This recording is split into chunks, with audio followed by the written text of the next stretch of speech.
Bismillahirrahmanirrahim. Assalamualaikum warahmatullahi wabarakatuh. Allah Azza wa Jalla berfirman di dalam Al-Quran yang bunyinya kalau tidak salah seperti ini, A'udzubillahi minasyaitonirrajim. Ma asaba min musibatin fil ardi wala fi anfusikum illa fi kitabim min qabli an nabraha. Inna dzalika 'alallahi yasir. Tidak ada sesuatu pun musibah menimpa kalian, baik di langit ataupun pada diri kalian sendiri, melainkan semuanya telah tercatat di Lauhul Mahfuz. Dan Allah Maha mudah untuk melakukan hal itu. Semuanya itu mudah bagi Allah Azza wa Jalla. Allah Azza wa Jalla sudah menakdirkan kepada kita apapun, baik buruknya kita, apa yang akan menimpa kita, senang dan susahnya kita. Bahkan 5 hal juga sudah Allah takdirkan pada kita ketika kita berada dalam rahim ibu kita. Berada dalam rahim ibu kita sekitar 4 bulanan. Rasulullah SAW mengatakan, "Idza kana ibnu Adam fi batni ummiha, arsalallahu lahu malakan." Ketika seorang anak cucu Adam berada di rahim ibunya, maka Allah Azza wa Jalla mengutus satu malaikat, di mana malaikat ini membawa satu buku catatan takdir yang kemudian diisi dengan 5 hal. Jenis kelamin, laki-laki atau perempuan, suka dan duka, sakyun aw sa'idun, masalah rizki, kemudian juga jodoh dan ajal. Semua ini tidak akan berubah. Maka apapun yang terjadi di muka bumi pada dasarnya merupakan turunan dari apa yang telah Allah nyatakan di dalam kitab takdir ini. Ya, termasuk penyakit.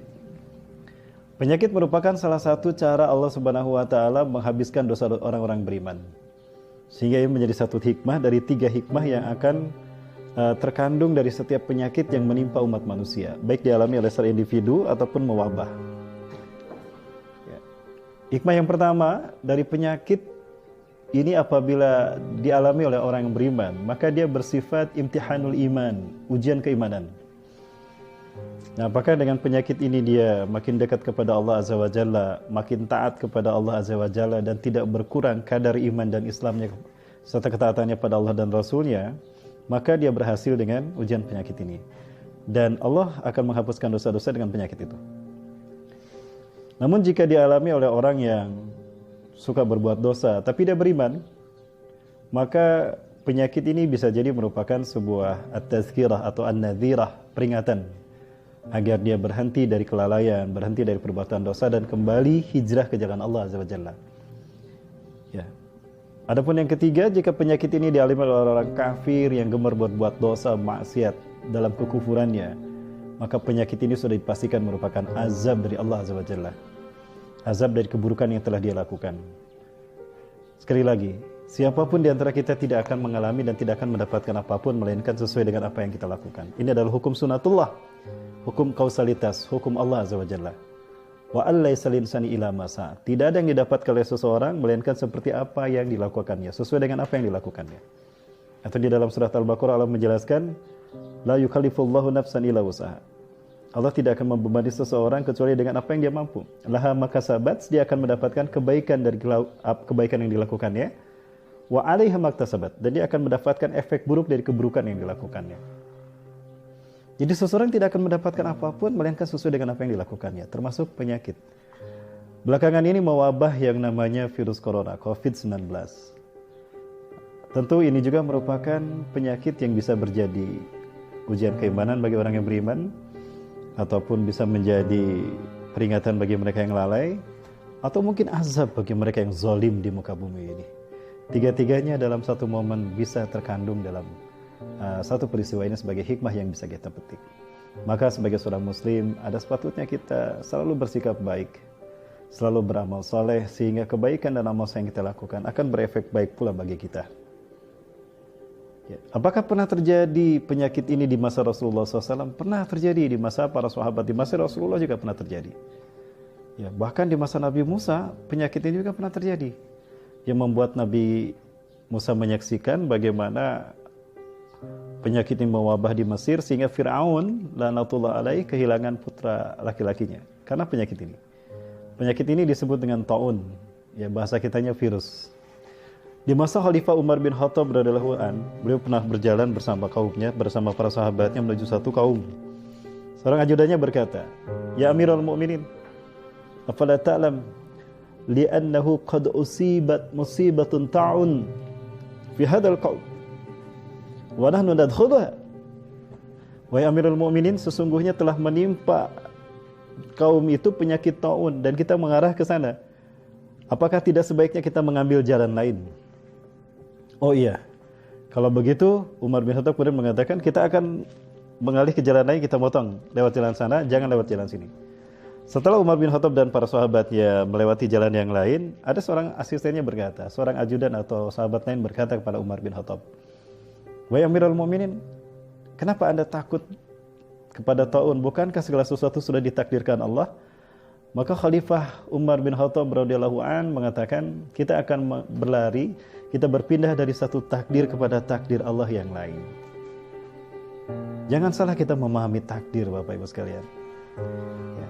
Takdir berbeda dengan qada. Takdir adalah sesuatu yang telah tetap dan telah Allah tetapkan jauh sebelum Allah Subhanahu wa taala melahirkan kita, menciptakan kita. Dan dia tidak akan berubah karena sudah tercatat di Lauhul Mahfuz.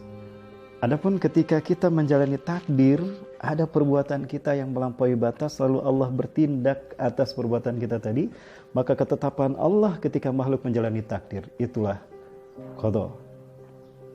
Termasuk penyakit taun ini, penyakit COVID. Yang pertama, aku meminta kepada Allah Azza wa Jalla agar umatku tidak dihabiskan oleh satu musibah sekaligus habis umatku. Sebagaimana musibah kelaparan di zaman Nabi Yusuf alaihissalam atau zaman Firaun.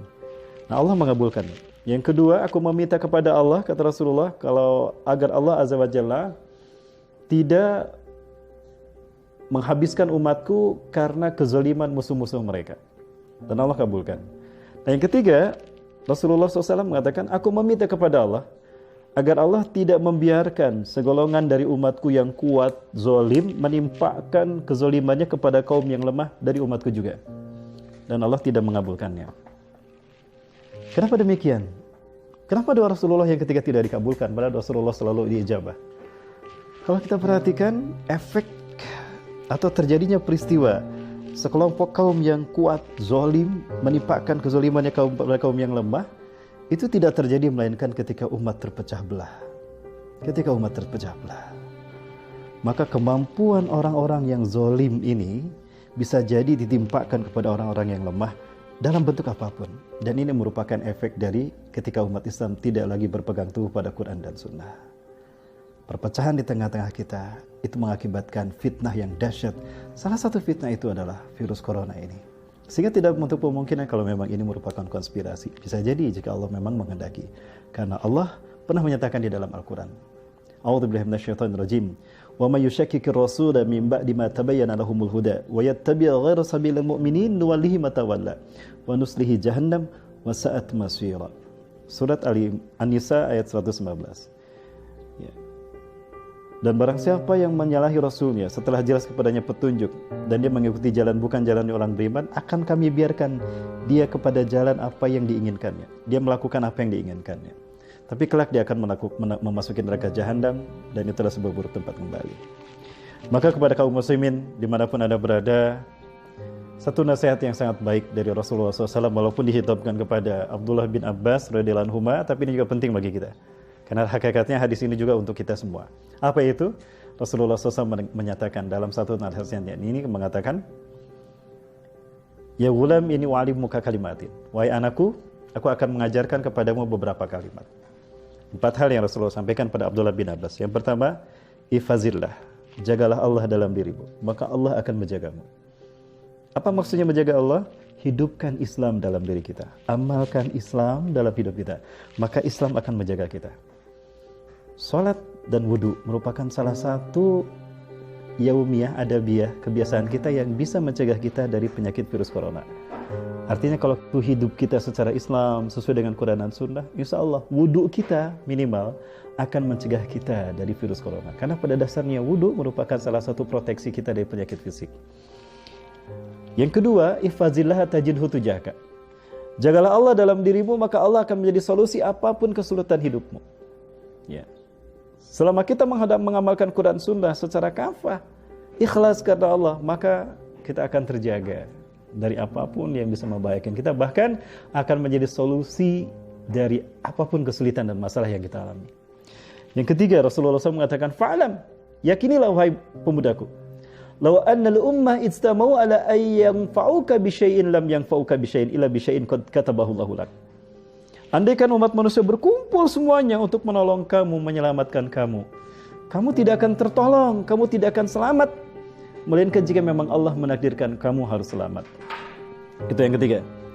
Dan yang keempat, walau anna al-ummah ijtama'u ala ay yadurruka bi syai'in lam yadurruka bi syai'in illa bi syai'in qad katabahu Allahu 'alaik. Andaikan umat manusia berkumpul untuk membantai kita atau untuk membantai kamu, untuk membahayakan kamu dan membinasakan kamu, kamu tidak akan terbantai, kamu tidak akan dicelakai dan tidak akan dibinasakan, tidak akan bisa dibunuh. Kecuali jika memang Allah telah menakdirkan kamu saat itu harus dibantai, kamu harus terbunuh, kamu harus binasa. Rufiatil aqlam wa jaffatis suhuf. Diangkatlah pena dan keringlah catatan takdir. Jadi apapun yang terjadi, jika bukan takdir Allah, sekali lagi, apapun yang dilakukan manusia, termasuk konspirasi yang mereka lakukan oleh musuh-musuh Islam, tidak akan merubah takdir Allah.